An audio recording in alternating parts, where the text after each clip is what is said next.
He do stuff like that where you start realizing, even in games, this is not a cone drill. Imagine being barely 6'2" in a league full of giants, 7-footers with wingspans that block out the sun.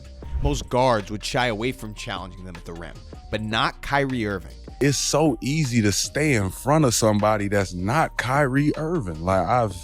Night after night, he attacks the basket fearlessly. He will go to the baseline and he do the Michael Jordan where they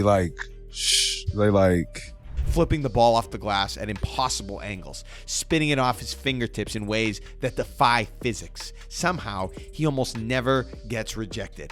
Today, we're breaking down the artistry of Kyrie Irving's finishing, why he might just be the greatest layup maker in NBA history. To understand Kyrie's magic around the basket, you have to go back to his childhood.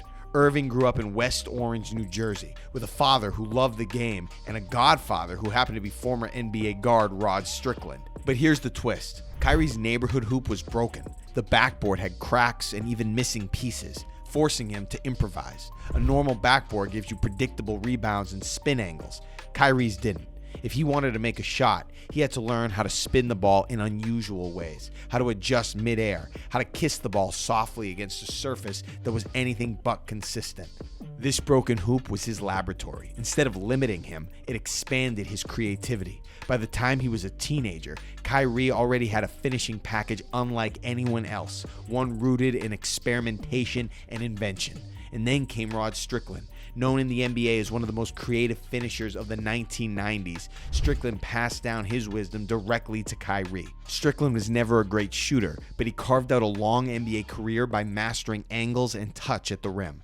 That influence is clear every time Kyrie goes up for one of his signature scoops or reverse layups. So what actually makes Kyrie's finishes so special? Let's break it down. Irving inside, the layup. Oh! How did that go in?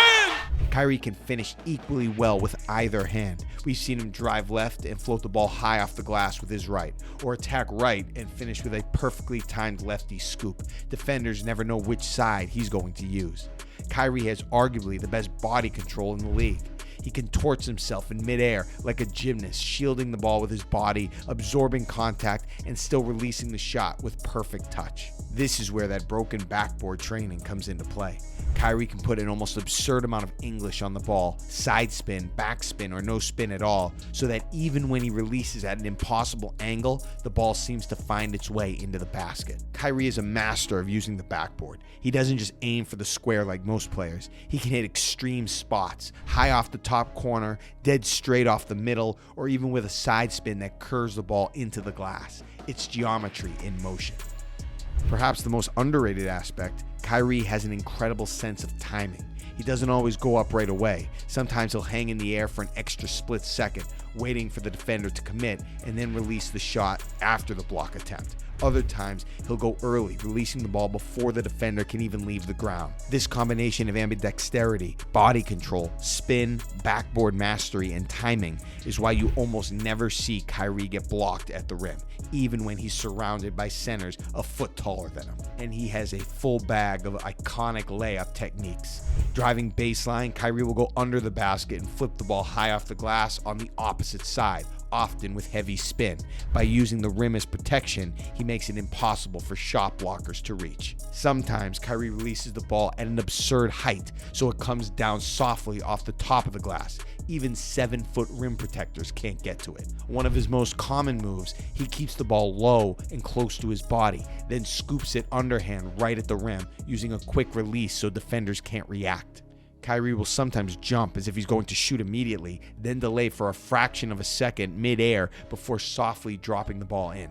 That split-second hesitation throws defenders completely off. This is the one where you think, no way that goes in. Off balance, fading sideways, releasing from behind the backboard, it doesn't matter. Kyrie makes circus shots look routine. The NBA has had legendary finishers before. Guys like George Gervin, Allen Iverson, and of course Rod Strickland or even Michael Jordan. But what separates Kyrie is how complete his layup package is. Gervin had the finger roll. Iverson had blazing quickness and fearless drives. Strickland had craftiness. Jordan could hang in the air forever and finish in multiple ways. But Kyrie combines all of these with modern handle and a level of spin control that's arguably unmatched. Some players are known for dunks. Kyrie is known for layups, and in a way, that makes his artistry even more impressive. He's not overpowering defenders, he's outsmarting and outskilling them. Of course, Kyrie's finishing ability isn't just about style, it's also about results. Let's look at some of his biggest career moments. The 2016 NBA Finals in Game 7 against the Golden State Warriors. The score is tied in the final minute. Kyrie gets the ball on the wing, dances with Steph Curry, and nails one of the biggest shots in NBA history, a three that essentially sealed the Cavaliers' first championship. He's at the right point. He stutter steps. He launches a three. Hey! But beyond that one iconic shot, go back and watch the series. Kyrie averaged over 27 points per game against one of the best defenses of all time. His layup package was on full display, constantly breaking down the Warriors' big men. That same summer, Kyrie helped Team USA win gold at the Rio Games. Surrounded by the NBA's elite, Kyrie stood out not just as a scorer, but as a playmaker. His ability to penetrate defenses and finish at the rim made him a perfect fit for international play. And his career accomplishments are undeniable. An NBA champion in that 2016 season, 8-time NBA All-Star, All-Star Game MVP in 2014, the 2012 Rookie of the Year, a member of the exclusive 50-40-90 club in 2021, showing just how efficient and skilled he is as a scorer. All of these accolades underscore that Kyrie's artistry isn't just for highlight reels, it translates into winning basketball at the highest level. Young players today study Kyrie's highlights the way kids used to study Michael Jordan's dunks or Allen Iverson's crossovers. At playgrounds and gyms, you'll see kids practicing those same scoop layups, reverse finishes, and crafty spins. Kyrie has redefined what a layup can be. For decades, dunks were considered the ultimate form of finishing at the rim, but Kyrie has made layups just as exciting, just as jaw-dropping. He's shown you don't need to jump out of the gym to create magic. You just need creativity, skill, and fearless imagination. Watching Kyrie play is like watching an artist paint. Each drive to the basket is a brushstroke. Each spin off the glass is a masterpiece in motion. He doesn't just play basketball, he performs it.